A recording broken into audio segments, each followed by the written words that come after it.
Hi, this is Carl from Web Courses Bangkok, and this is the Beginner's Web Design Basic Photoshop Series Lesson 1. After this screencast, you'll know how to open a new document and know the settings that you need to set up before you start designing in Photoshop. So let's have a look at that now. We'll start off by opening up Photoshop and just going to File and New. This is the new document screen, and it's got a lot of information on there, very useful. First of all is the name. So this will be the name of the document, and when you save it, it will be saved as a .psd. So for example, if I put lesson 1 like that, that will be saved as lesson1.psd, which stands for Photoshop Design.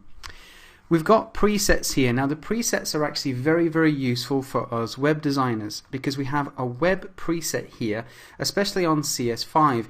If you're on CS3 you don't have that, so you just have to put it in manually. The size here is in pixels, and as web designers we always work in pixels. Generally Photoshop is defaulted to centimeters, so you might need to change that later. So for now we're just going to go to size 1024 by 768. Now you'll see here the width and the height, and those are set to pixels. Now you can change these if you're doing things like print design or photography. It might be on centimeters or inches, but like I said, we're web designers and we work in pixels. Next is the resolution. Now the resolution for us again is always the same. It's 72 pixels per square inch. Now again, if you're a print designer, this will be something like 300. So do make sure that that's always on 72. And then lastly, you've got the background contents, and that just means that when you actually start the document, what will it have in the background? And these can be things like transparent or even a background color, which you can choose. Okay, so once you've done that, all you have to do is click OK. And then you've started a new document. That covers our first lesson for basic Photoshop, and so now you should be able to do File and New and basically understand the settings before you start going into your design. But don't worry, you can change those settings as you're doing the design, and that's something that we're going to be looking at in later series. So next we're going to be looking at sorting out all the interface for Photoshop and what each part is. Thanks for watching, and if you want any more information on our screencasts or courses, go to www.webcoursesbangkok.com. Thanks, bye.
There's a lasso tool, polygon and magnetic, and then later in the Photoshop series we'll explain exactly what these do. Now a very important tool is right at the bottom, which is here. You've got two colors here. Now generally they're defaulted to black and white, and these give you the color picker. So just by clicking on the color you can actually then start choosing a different color. So I'm just going to choose red and click OK, and you can see that it's appeared there on the toolbar. The one at the back is the background, so you've got foreground and background. Now each of the tools has a property. So if I select now, go back to the top and go to the Move tool. At the top here, the Properties bar shows you the properties for that tool. Again, if I go to Marquee, you can see that this changes. And if I carry on going down the toolbar, you'll see that it all changes. Now one that's easy to understand is the Text tool. So if you look at the T on the left hand side, it's in the middle. You'll see that at the top here it's got all the tools that you need, all the properties that you need for the text tool. Things like the font, the size, whether it's bold, things like that. So you can see that for every part of the tool there's a properties bar. So make sure you always keep an eye at the top of Photoshop for each of those. So why not try going through each of the tools and just seeing how the properties bar changes.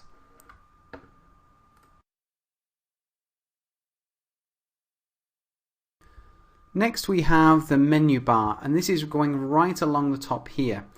Now just to show this, I'm going to go to File, and you can see that the drop down there has got a lot of different settings, and you'll use those settings throughout the course, so you'll be learning more and more about each of the menu items later. I'd just like to go to File and New, and then I'm going to select Web, Preset, Size 1024 by 768, and the name I'm not going to change right now, I just want to show something. So please do the same, do File and New, select Preset Web, and then Size 1024 by 768. And when you're ready, click OK. Now what you'll see is the canvas open, it's called the canvas. Now what I would like to do is show one of the menu items called Show Grid. If I go to View, Show, and then Grid, okay, you'll see a grid then appear on here. And we're going to look at that in a moment and talk about the different types of grids that we have and also the rulers.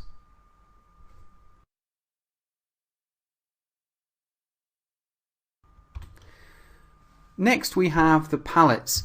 The palettes are these squares on the right hand side. Now you may have different ones to me, so if you do want to get it exactly the same, just go to Window, Workspace, and then make sure you've got Essentials on there and you'll have it very similar to me.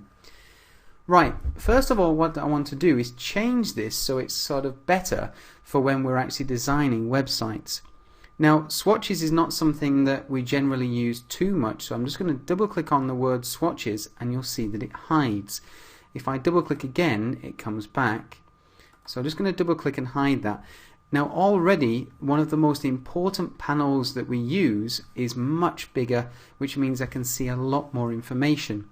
That panel is called the Layers panel. The Layers panel here is where all the information of the different elements on your screen are contained. So if you've got say 200 layers, you're going to see them all listed down here, and we're going to be doing that in one of the next Photoshop tutorials. Now one that I always use, a panel that I always like to use, is the Info panel because it contains information about measurements. So I'm just going to go to Window, and these list all the different panels that you can see. So I'm going to click on Info here, and you can see that Info appears just on the right hand side. Now if I move my cursor around the canvas, you can see the X and Y changing.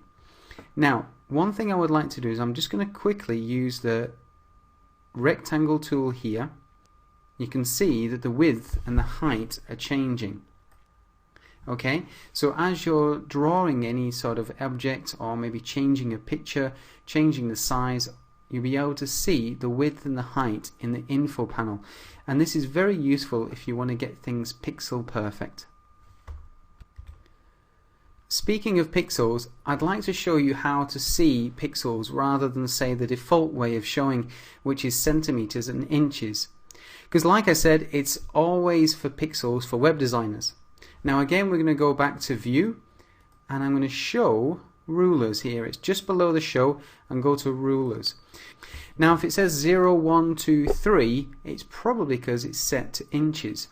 Now if I put my cursor right in the middle of the ruler, and I'd like you to do the same, so put your cursor in the middle of the ruler, right click, and then select Pixels. Now you should see it change, and it should go all the way over to about 1024 pixels. So the rule is very useful for a guideline of seeing how many pixels you are. And the grid it shows is actually to that as well. Each of these grid elements, these tiny squares, is 15 pixels. So that really does allow you to measure things quite accurately.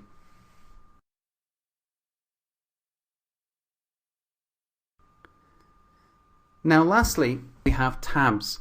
The tab allows you to have more than one document open at the same time.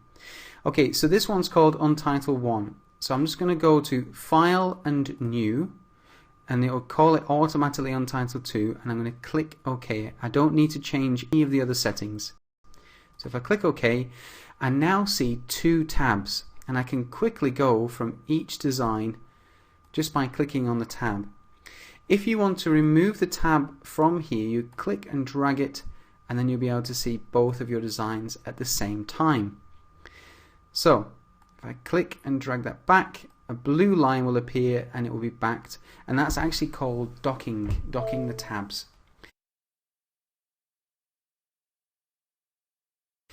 So just a quick overview. We've got the toolbar on the left hand side here that contains all the tools. As I select each tool, I can see that the properties bar here changes, so it's a good idea to always keep your eye on that to see what changes settings are available. Then we looked at the menu bar and we turned on the grid, and the grid allows you to see and measure things very, very accurately. Then we looked at the different panels, and one of the panels that we like to turn on is the info panel, just by going to Window and then Info. And like I said, the most important of the panels is probably the Layers panel. And then lastly we looked at the tabs, and the tabs are at the top left hand corner here, and they go right across. And if you want to close one, all you have to do is click on there. It'll ask you to save, and you just click No. Great, so that's everything for the lesson 2 of the Photoshop Basics course. And if you have any questions, you can go to www.webcoursesbangkok.com and find out more information about the screencasts or our courses. Thanks a lot. Bye. Hi, this is Carl from Web Courses Bangkok, and this is lesson 3 of the Photoshop Basics course. Today we're going to be looking at paintbrushes, and with paintbrushes we're going to be able to see the different types of brushes that you can use, as well as installing some new brushes so you can do some really nice effects on your designs. So let's get started. To start, you need to find your files for the Photoshop Basic lessons. These will be in your week 1 folder, then in Files, and then Photoshop Basic Lessons, and you'll see all the lessons have a PSD file for each of them. So just go ahead and open up the lesson 3, and you should see something like this. Now what we're going to be doing is working on the right hand side. On the left hand side you have the example of what we're going to be creating. Now just a quick thing about this file is that you'll see a frame uneditable here. Now that contains all the information that you need to complete the project. This information is actually locked, so you don't need to be able to change it. So if you ever click and you see this message coming up here, don't worry, just click OK, because it means that these layers here, again layers are going to be something that we cover later in the course, are uneditable. So what we're going to be working from on this lesson 3 is a layer called Right. So if you just click on that one, we'll then be able to get started.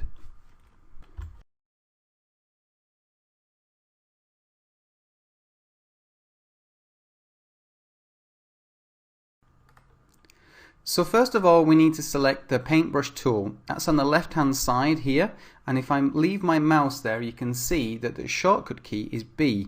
So you can either click the toolbar or you can press B on your keyboard. Lastly, I just want to check that we've got the same colors. Now please can you click on here just to click on the default foreground and background, because I would like to use black and white as our foreground and background colors just for now. You can always change those colors later. Next, check that you're on the right layer, which is the right layer on the right hand side, and just click that so it goes blue and highlights. Next thing we need to do is just check we've got the right settings for our paintbrush. The way we do that is you right click inside the canvas. Now I'd like you to use the same settings as me, so the size should be 20 pixels and the hardness should be 100. Okay, if you want to get rid of this dialog box here, just click outside of the canvas. Try not to click in on the canvas here, otherwise you'll put a little paint blob.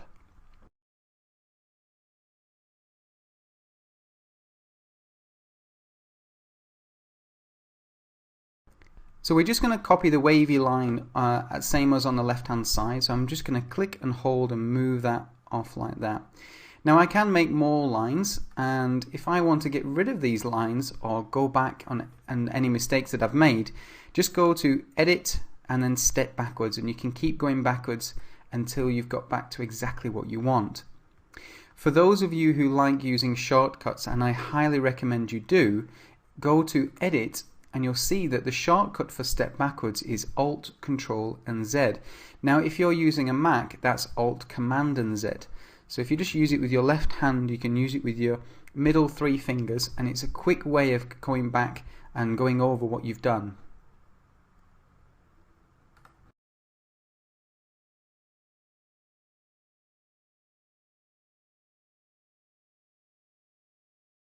Next we're going to change the size of the brush just by again right clicking, and then I can change the size all the way up to say around about 50.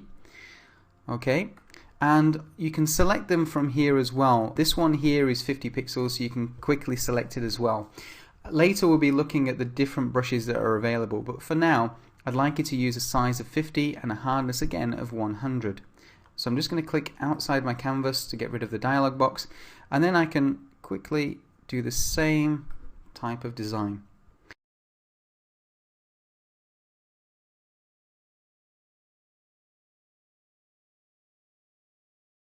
So the next thing is I would like to show you how to change the hardness of the brush.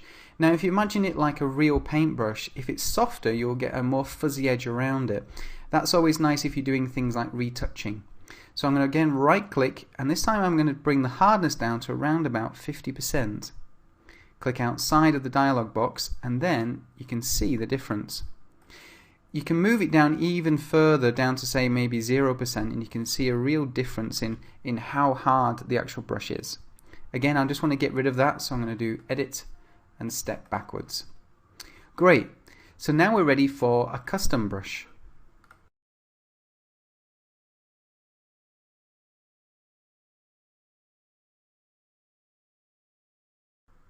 So next we have custom brushes. Custom brushes are really good fun, and you can actually download a lot more, which we'll look at later. For this custom brush I'd like to make some grass, a grass effect like we have on the left hand side. So first of all I need to select 2 colors. Right now I've got black as my foreground, but I'd like to choose green as my background. So if I just click on the background I can bring up the color picker. Now the color picker has 2 parts. On the right hand side here you have a slider that changes the hue of the colors, so you can select the greens, yellows, and down to reds, and you've got blues and things like that. Now if you want to change the saturation you move from left to right, so a very desaturated sort of purple would be on the very left hand side.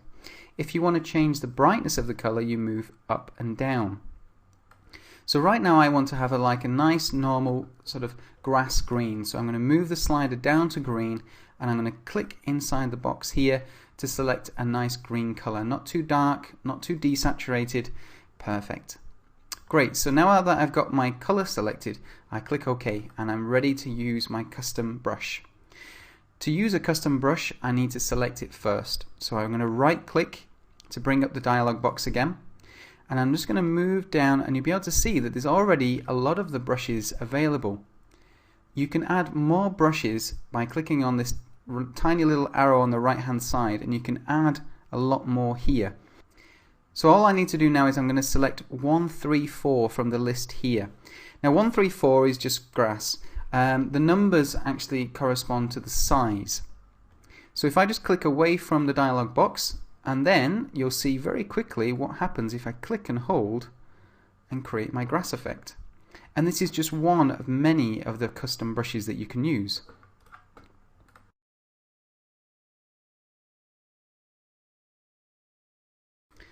Custom brushes can be a lot of fun, and they can also really lift your design. Especially if you're going for things like a grunge effect, you can download some really nice brushes to really lift your design. So let's look at them in a little bit more detail. I'd like you to just go to File and New, and the preset that we're going to use is Web again. So use Preset and select Web, and then the size should be 1024 by 768. It's a nice size to play with, not too big, not too small. Click OK, and you should have a nice blank canvas. Great. I'm just going to right click again, and I'm going to select one of the different ones here, maybe number 29. Now number 29 is a star, so I'm just going to click away. Again, I'm making sure I've got my brush tool, and I've still got black and green as my foreground and background colors. If you've got something different, that's fine. So again, I'm just going to click, and you can see a nice sort of effect using these stars, and that's just one of them. Now let's add some more. So I'm going to go right click again to bring up the paintbrush dialog box, and I'm going to go to the top right hand corner to select more. Now let's try maybe one of the special effect brushes. So I'm going to click on there, and it will ask me if I want to replace them or append them. I normally choose append. So click append, and then if I move down, I've got these wonderful special effect brushes down at the bottom. The one I'm going to choose is maybe the duck. So I'm going to choose the duck, and I think I'll change my color as well to maybe a nice yellow color. Click OK, and then I can make a few ducks. Very easy and good fun. Let's try another one. Okay, I'm going to choose a rose this time. I'm going to choose a red color. Click OK. And we're going to have some nice colors. And you can actually see that this brush, in fact, changes the color as well. And you'll find that some of the brushes behave in different ways, and they're set up in different ways. So let's look at downloading some other brushes that you can find on the web.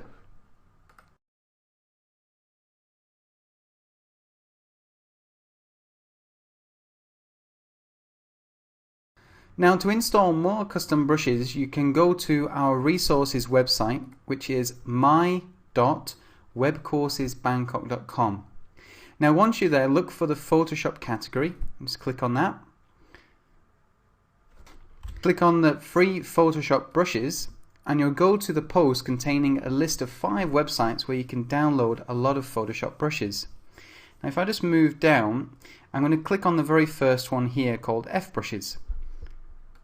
Now F-Brushes has got some really nice ones, and they update them quite regularly, and you can see here at the moment they have over 6,000 types of brushes, so a lot to choose from. The one I'm going to choose is called Melancholy Brushes. So just click on download like that, and it'll bring up a choice of where you want to save it. I'm going to save it in my downloads folder. You can save it on your desktop or wherever you prefer. Now once it's downloaded, go to that directory and you can unzip the file that it's giving you. And here it is. So you'll have something like brushname.zip. Now if I uncompress that, I just have to right click and I can do extract if I'm in Windows, and for Mac users you can do uncompress. So just right click on the zip file that you've downloaded and you can unzip it. Click extract and we're done. Now this one's nice because it actually gives you some examples of what you get when you use the brushes. So look for the PNG files, and those will be some examples. You might have a raw file that contains some more examples, but the one we're looking for is the melancholy.abr, and that stands for automatic brush.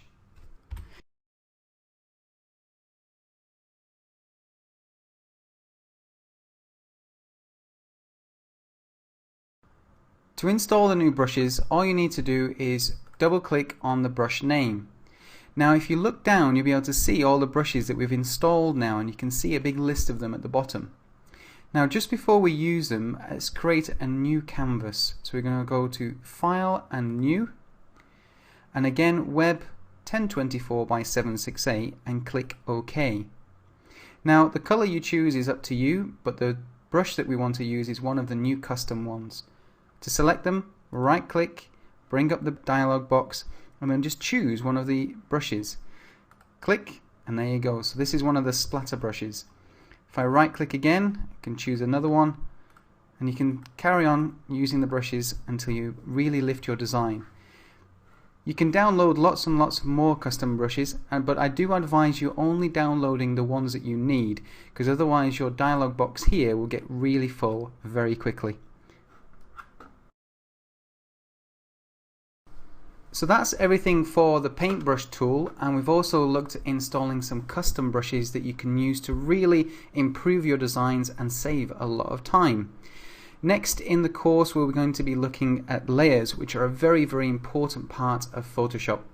If you want any more information on our courses or these screencasts, you can go to www.webcoursesbangkok.com. Thanks for listening. Bye.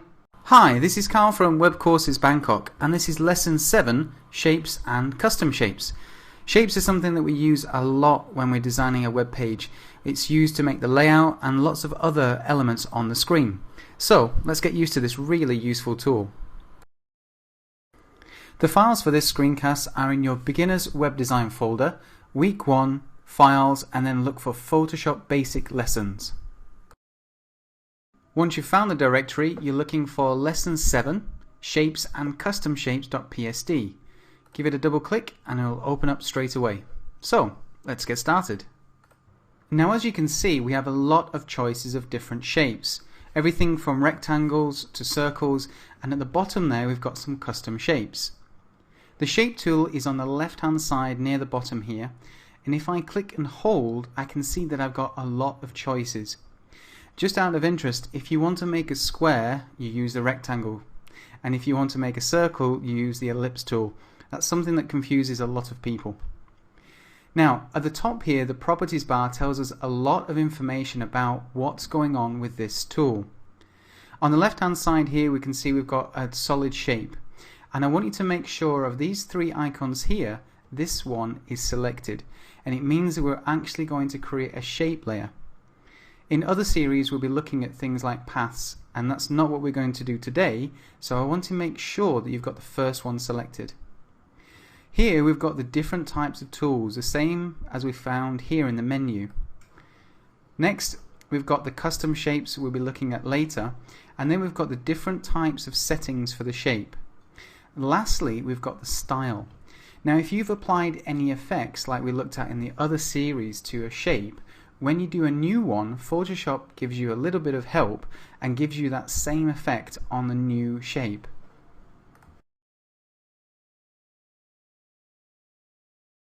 Let's make our two first shapes, which are going to be our rectangle. Before we do that, please can you check that you have the right group selected. This allows us to make the new shapes inside that group. Also, I'd like you to use the color black, and I'm just going to click right at the corner here and then make sure that this says 0000. This is important for us as web designers because it shows us the color code that we use when we're actually doing the coding for our design. Click OK. Great. I've got my rectangle tool selected. All I need to do is click and drag, and you can see that the rectangle is appearing. So let go just over halfway, and you can see that's a very simple way of doing it. Now I want to show you something very closely. So I'm going to press Z for the zoom tool, and I'm going to zoom right into the corner. Now something you'll notice about the shape is it's not perfect. It's not pixel perfect. If we look at the border here, we can see that this is pixel perfect. There's no sort of grey area around it. Now the reason this is appearing is because we haven't got snap to pixels. Now this is a little bit of an advanced tip, but it's very useful. So I'm going to zoom back out again by right click actual pixels, and I'm going to move over. Again, I'm going to press space to do that. Now for this next one, the square, we want to do it in two ways. First of all, we want it to be pixel perfect, so that when we do slice and dice and turn all our images into code, everything will be pixel perfect and work nicely. So that's what we're going to do first. I'm going to click on the shape tool, and then just below here, this little arrow will reveal some rectangle options. The one that we want is snap to pixels. It's a recent thing that I found, and it's been so useful. To make a perfect square, you need to hold down shift when you're doing the shape. So I'm going to click and drag, and then I'm going to hold down Shift, and you can see that that's a perfect square. Now watch what happens if I let go of Shift too soon. You can see it doesn't make a perfect square anymore. So if you do want to have a perfect shape, even if it's a circle, always keep your hand on Shift. Let go of the mouse first. So let me do that again. Edit, undo. So first of all, I'm going to start drawing the shape. So I'm going to click and drag, and then I'm going to hold down Shift next and pull that like that. Now if I hold down Shift first, it will actually add that shape to the previous one. So make sure you start drawing the shape, hold down Shift, then let go of the mouse, and then let go of Shift.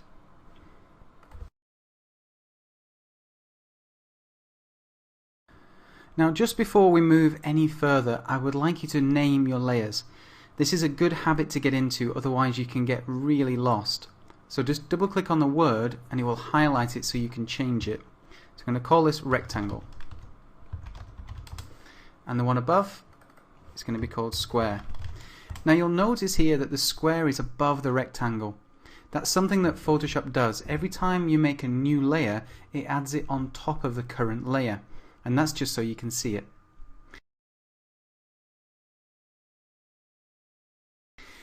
Now the next thing we're going to do is we're going to be working with a rounded rectangle.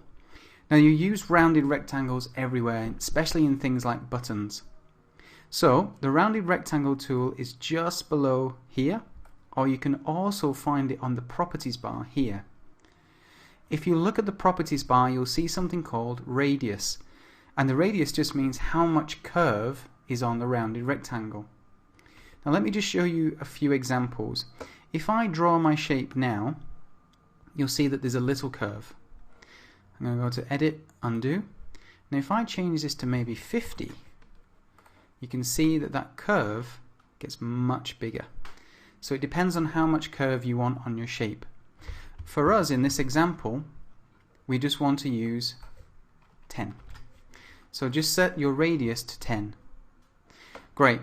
So now we're ready to actually draw this shape. So I'm going to click and drag. I don't need to hold down Shift on this because I'm not making a square.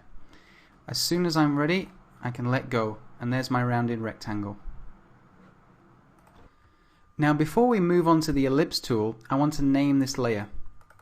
Okay, so rounded rectangle. Okay. So now I'm ready to try my ellipse tool. So I'm going to click and hold, and then I'm going to choose the ellipse tool. Right, to do an ellipse, I just click and drag, much like I did with the rectangle. And there we go. Very simple. So I'm just going to name that layer. I'm going to call that oval. And now I'm ready for my circle. Now again, the circle, I'm going to need to use my Shift key. First of all, I start drawing the shape, and then I hold down Shift, and it will make sure that the aspect ratio is maintained and it's a perfect circle. Next thing I need to do, I've still got everything held down, I let go with my right hand on my mouse and then my left hand with the Shift. It's very important to do that. It's very easy to get that mixed up. So again, I'm going to name my layers. So I'll call this circle. Now you'll notice that these two shapes are a different color, and I want to reference these shapes. So all I have to do is I have to click on this part here of the shape. Every shape has the same thing. On the left hand side it has the color, and on the right hand side it has something called a vector mask. Now the vector mask is essentially just a shape, and this is the color. If you want to change the color, you just double click and that will bring up the color picker. Now I'm changing the color of my circle layer, and I'm just going to choose a nice red. It's about the same. So I'm just going to click OK. Now for my oval, I want to get exactly the same grey as I've used here. I want to reference a color. Now you might reference a color from a photo or something like that, or even a logo, and you want to make sure that the color is perfectly the same. To do that, double click on the color to bring up the color picker. Now you'll notice when my cursor's here, it's selecting a color, and if I do this, I can see that the oval is changing. However, if I want to reference a color, all I have to do is move my mouse to where the color is and click, and you'll see that the mouse has changed to something called the eyedropper tool. I've clicked and my oval has changed to the exact same color. Very handy and very useful.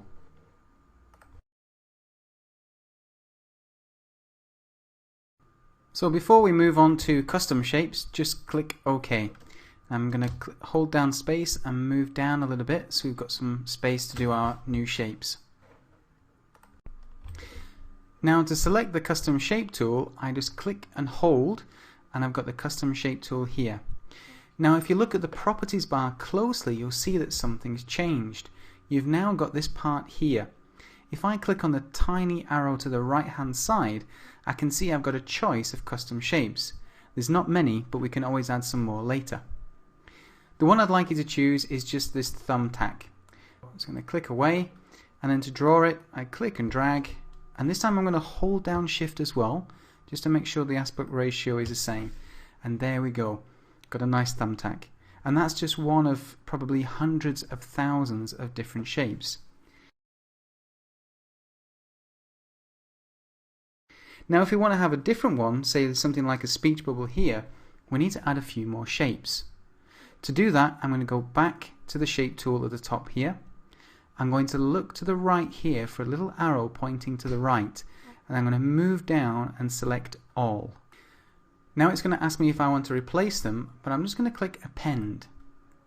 And that means I've now got a big, nice, lovely list of shapes that I can use and choose from. And the one I want to use next is one of the speech bubbles. Comes in handy when you're doing things like buy now and stuff like that. So to use it, I'm going to click and drag. I'm going to hold down shift again just to make sure it's the right size and let go. So you can see how easy it is to add more shapes, and you can even download them. Again, I want to change the color, so I'm going to double click on the color, choose it from here, click OK, and you can see it's all done. So remember, if you want to change the color of a shape, click on the color next to the vector mask. And again, always name your layers. So I'm going to call this one speech bubble, and this one here is going to be called tack. Now just as a little tip, if you don't know Hi, this is Carl from Web Courses Bangkok, and this is lesson 4 of the Photoshop Basics course.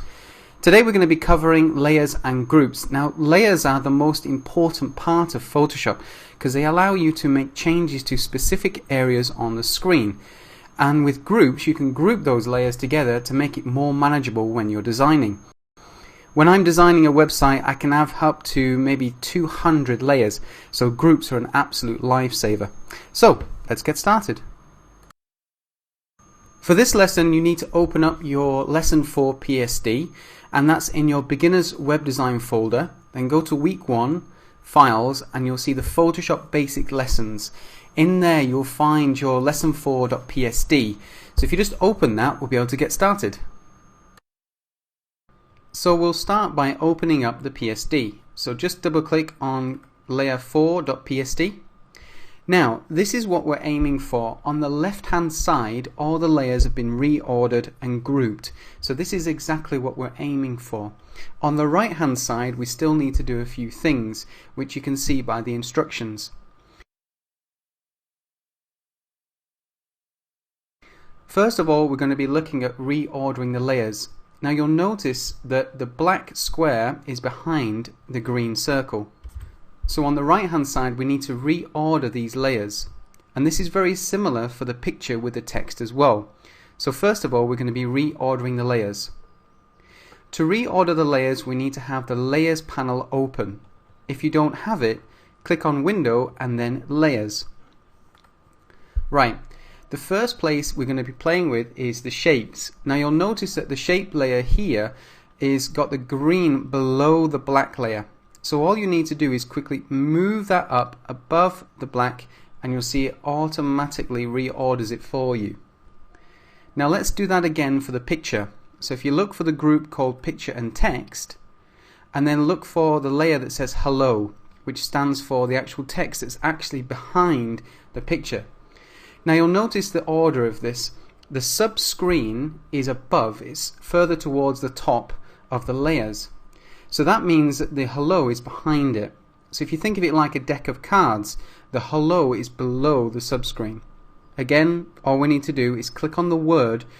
Try not to click on any of the colors or the vector mask, but click on the word here. Click and drag, move up, and then let go. So you can see how easy it is to reorder the layers. And again, I can just quickly drag the circle down below the square to make it below. Now, if you ever see this line here, don't worry, it's not a line that would appear on the final design. It's just showing that you've got that layer selected. If I click on the square, you'll see the same idea. If I've got this selected here, which is called the vector mask, you'll see a line appear. So again, I'm just going to reorder these layers. So I'm going to click, drag, and then let go. Very easy.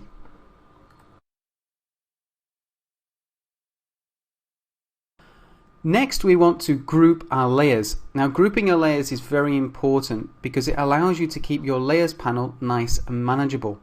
Like I said before, when you're making websites, you tend to have hundreds of layers that gradually build up and build up. Now, if you don't name and group those layers, it's going to get really unmanageable. First of all, you need to click on the first layer in the list here, which for us is contact. Now, when you want to group layers together, you want to select them, and then you can use a shortcut key to group them all together. Now, if I want to select all these layers in between, all I do is hold down Shift and then click on the last layer that I want to group. If you want to group layers individually, hold down Control and you can click them individually, like so. Okay? Now that you've got the layers selected, you're ready to group them. And you can do this with a very easy shortcut key, which is for PC users Control and G, and for Mac users Command and G.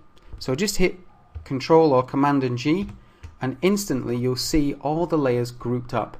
It's a very easy way to group the layers and keep it much more manageable. Now, the next important thing I have to tell you is you must name your layers and also name your groups. So we're going to name this group Nav. Double click on it and you'll see it highlight, and just type in the name of the group that you want. Press enter to finish, and that's it. So we've looked at reordering the layers, we reordered the layers of the picture, and lastly we grouped layers together to make it much more manageable. So that's everything for layers and groups. Next in the series we're going to be looking at moving and resizing. If you want any more information on our courses or our screencast, please go to webcoursesbangkok.com. Thanks for watching. Bye.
free transform, which I can resize this layer. If I click on the left hand side and drag across, I can see that it increases the width to the left hand side. I'm just going to put that back. Now, if I want to make it bigger and keep the ratio the same, I can use one of the corners. So I'm going to hold down and drag like that. To finish what you're doing when you've resized something, you can do one of two things. If you want to use one of the menu items, you just click on the tick at the top corner there. Now let me go back, edit, free transform. The quicker way that I prefer is using the shortcut. The shortcut to finish what you're doing, no matter what you're doing, is Command or Control for PC users and Enter.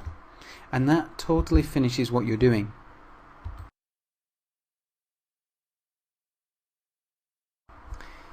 Now when you're resizing, sometimes you want to make sure that the ratio stays the same. So the best way to do that is by holding down Shift when you're doing the resizing.